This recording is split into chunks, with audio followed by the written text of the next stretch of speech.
జగిత్యాల జిల్లా మెట్పల్లి మండలం రంగారావుపేట గ్రామ శివారులో చిరుతపులి సంచారం కలకలం రేపుతోంది. చిరుత పాదాల అడుగులను స్థానికులు గుర్తించారు. వెంటనే అటవీ శాఖ అధికారులకు సమాచారం అందించారు. సంఘటనా స్థలానికి చేరుకున్న అటవీ శాఖ అధికారులు పాదాల ముద్రలను ల్యాబ్కు పంపారు. చిరుతపులి అడుగుల దగ్గరే ఓ శునకం గాయాలతో చనిపోయి ఉందని, ఆ శునకాన్ని చిరుతపులి చంపేసినట్లు స్థానికులు అనుమానం వ్యక్తం చేస్తున్నారు. చిరుత సంచారంతో స్థానిక ప్రజలు భయాందోళనకు గురవుతున్నారు. నేడు సంఘటనా స్థలాన్ని ఫారెస్ట్ రేంజ్ ఆఫీసర్లు, సెక్షన్ ఆఫీసర్లు పరిశీలించనున్నారు. అడవిలో తిరుగుతున్న జంతువు చిరుతనా లేక మరేదైనా జంతువా అని తేల్చి చెప్పనున్నారు.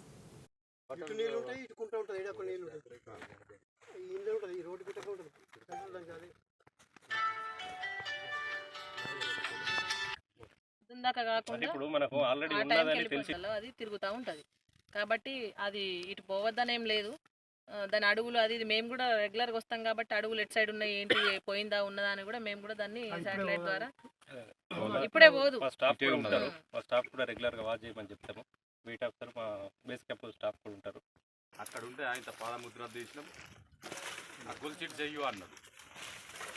గొల్చిట్ చెయ్యనగానే గొల్చిట్ చేసి అది రంగారపేట గ్రామము. నా పేరు సంగం సుధీర్ కుమారు.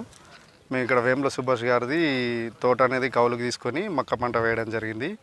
దాని కావలి కోసం 2 కుక్కలను పెంచుకోవడం జరిగింది. పెంచుకొని ఇక్కడ కట్టేయడం జరిగింది.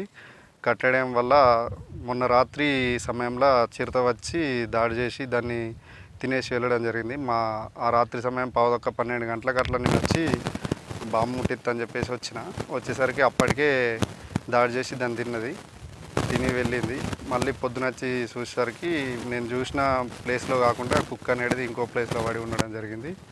మళ్ళీ మిగిలిన భాగం కూడా ఈరోజు మార్నింగ్ వచ్చి చూసేసరికి మిగిలిన భాగం కూడా లేకుండా వెళ్ళింది.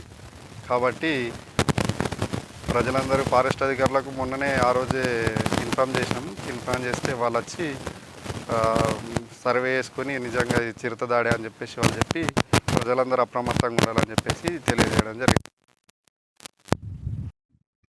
నమస్కారం, నా పేరు Padmarao, incharge forest range officer Metpally. నిన్న మాకు మా బీట్ ఆఫీసర్ ద్వారా సమాచారం వచ్చింది. రంగారావుపేట బీట్ దగ్గర ఒక తోట ఉంది. ఆ తోటలో కట్టేసిన కుక్క చిరుత తిందని చెప్పేసి ఇన్ఫర్మేషన్ ఇచ్చారు. సో బీట్ ఆఫీసర్కి చెప్పినాము. వెంబటి వెళ్ళి ఏమన్నా పాదముద్రలు ఉన్నాయని చెప్పేసి వెరిఫై చేయమని చెప్పేసి మా స్టాఫ్ని పంపినాము. నిన్న వచ్చిండు మా బీట్ ఆఫీసర్, వచ్చి చూసిండు. అది ఇక్కడ ప్రజెంట్ ఏంటంటే కొద్దిగా గడ్డితోటి కూడుకున్న ఉన్నది, క్లియర్గా ఏర్పడతలేదు పాదముద్రలు. అయితే ఛాన్సెస్ అయితే ఉంది. ఇప్పుడు ఇక్కడ ఈ ఫారెస్ట్ ఆనుకొని నియర్ ఫారెస్ట్ ఉంది. ఫారెస్ట్ ఆనుకొని కమ్మరిపల్లి ఫారెస్ట్ కూడా టచ్ అవుతుంది కాబట్టి దానికి అనుకూలంగా ఉంటుంది పరిస్థితి.